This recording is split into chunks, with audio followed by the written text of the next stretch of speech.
Las ventanas no tenían rejas y nadie pasaba cerrojo a la puerta, y en los mediodías la ciudad desierta invitaba a largas tertulias y siestas. No había velorio, casamiento, yerra que no fuera duelo nacional o fiesta en aquel lugar.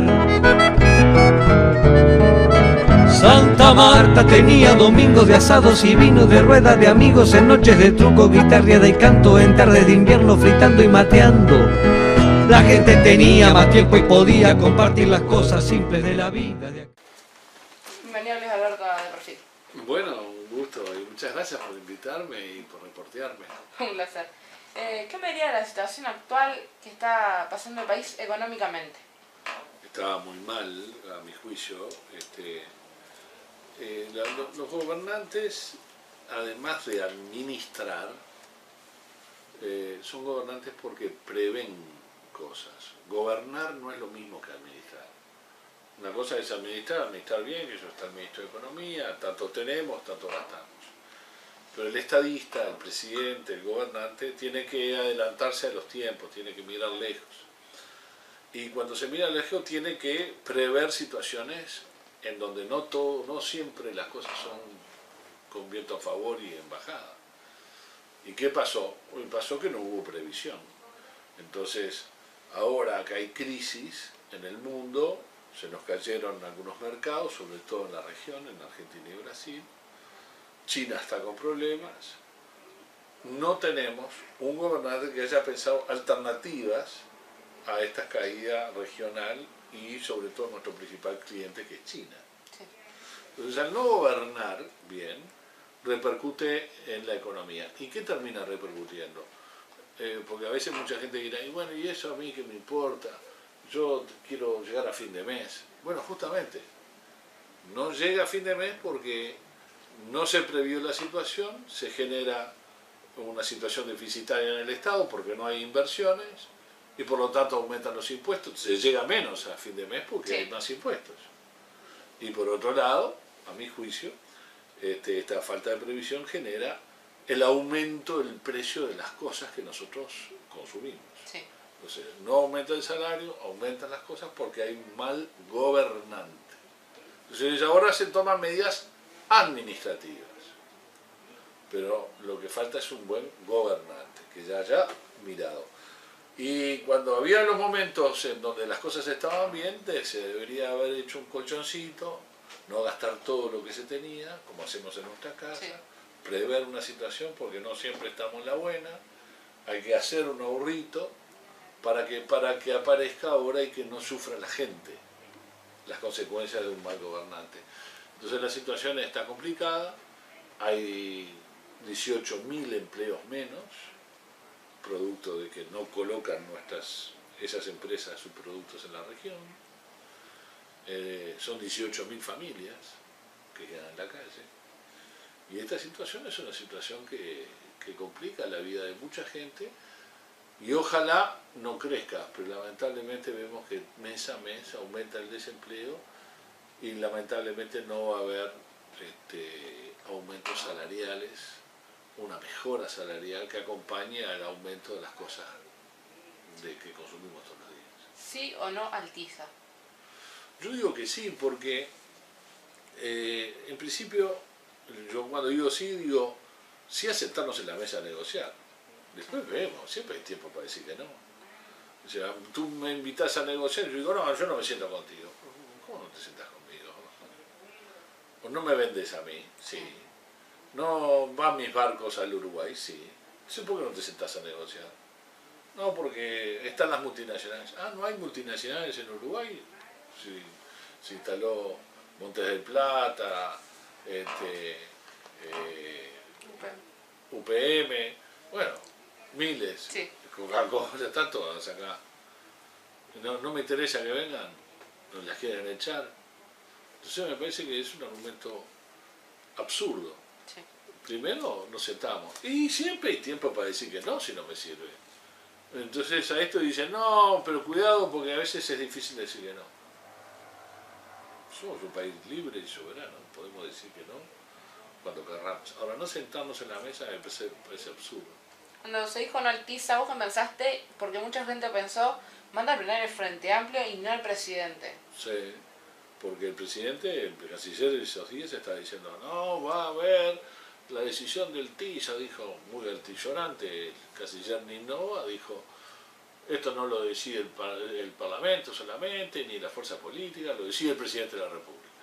Y resulta que el presidente de la República, después porque el plenario del Frente le dijo que no, dice que no. Es una falta de autoridad, me parece que es el presidente de todos. Fue electo por el Frente. Sí. Pero tiene que entender que es el presidente de todo el Uruguay.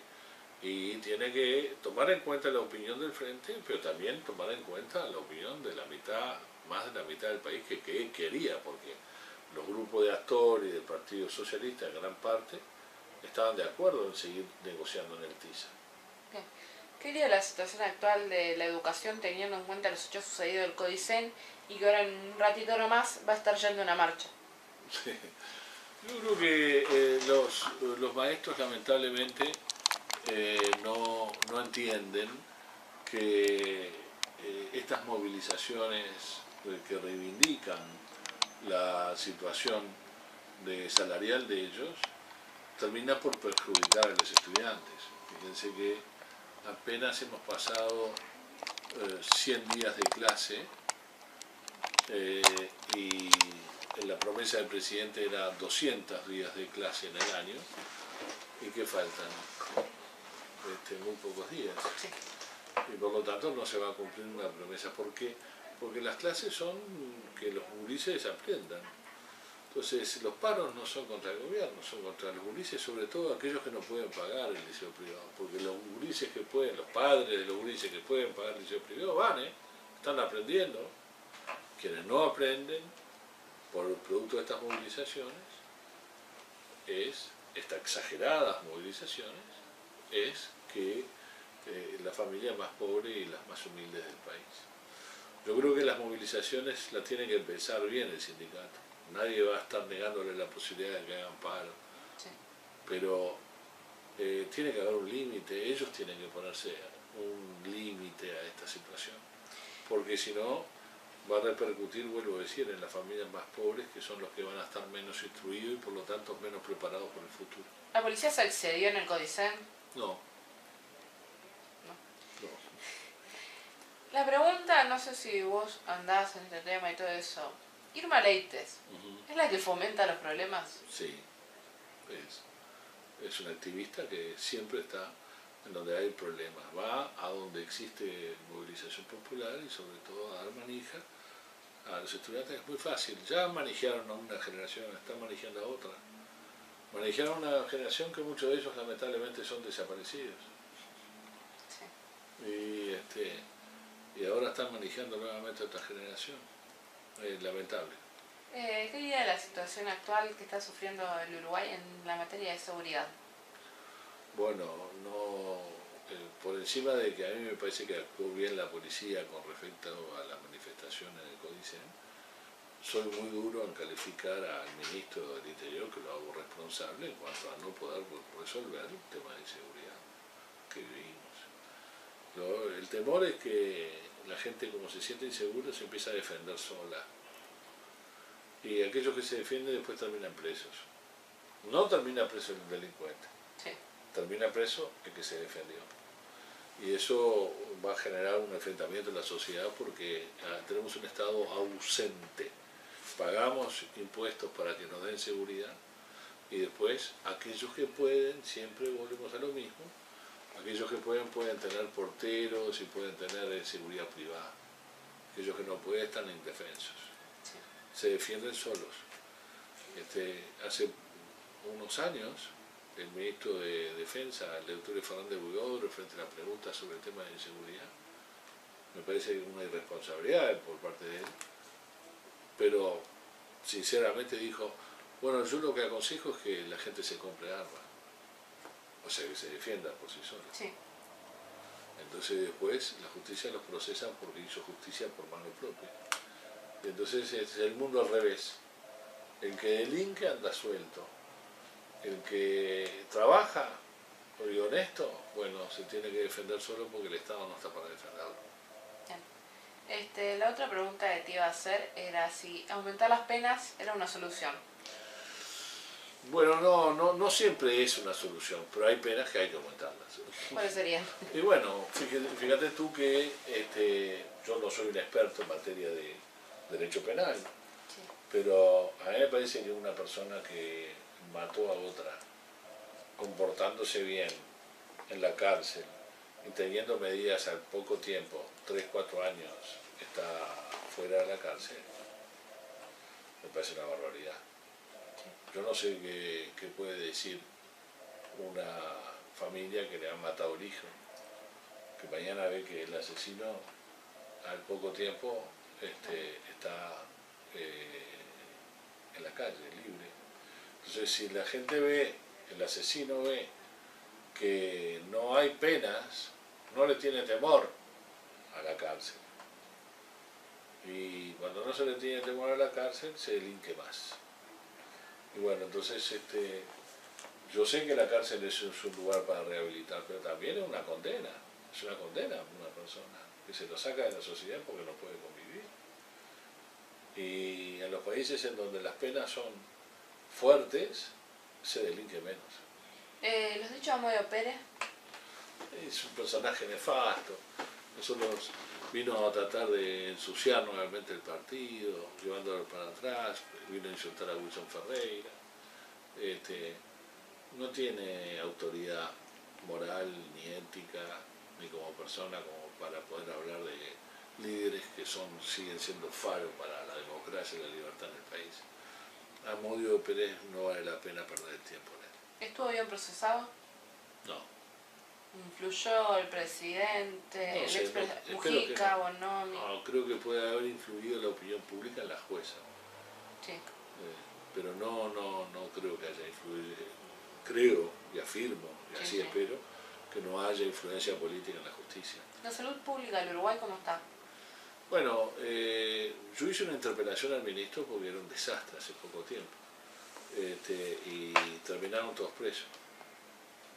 El señor Alfredo Silva, que era el delegado de los trabajadores en ACE, terminó preso, con prisión. Sí. Y ahora saldrá la condena. Pero quiere decir que lo que nosotros decíamos tenía sustento, no era una cosa superficial ni electorera, sino que por el contrario tuve documentación. El ENACE, que es quien dirige los hospitales del país, tenía 1.500 observaciones del Tribunal de Cuentas por año. Las observaciones del Tribunal de Cuentas es cuando se hace un gasto que no tiene respaldo jurídico, y observa. Sí. O sea que era ilegal el gasto. O sea que Entonces, 7.500 observaciones en 5 años. Claro, 1.500.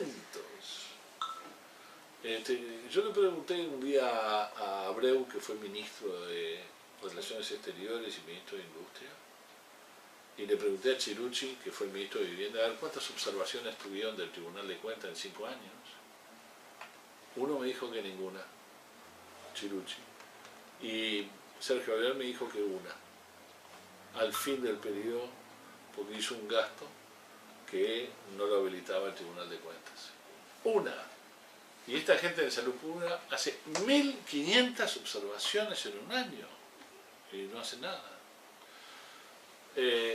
Todas esas denuncias, a nosotros no tener mayorías parlamentarias, nos pudimos responsabilizar políticamente, pero fuimos al juzgado, denunciamos y terminaron estas personas presas. Vamos a darle una cuota de esperanza y de crédito al actual ministro, a ver si puede revertir esta situación. No veo medidas que cambien mucho el tema de la salud.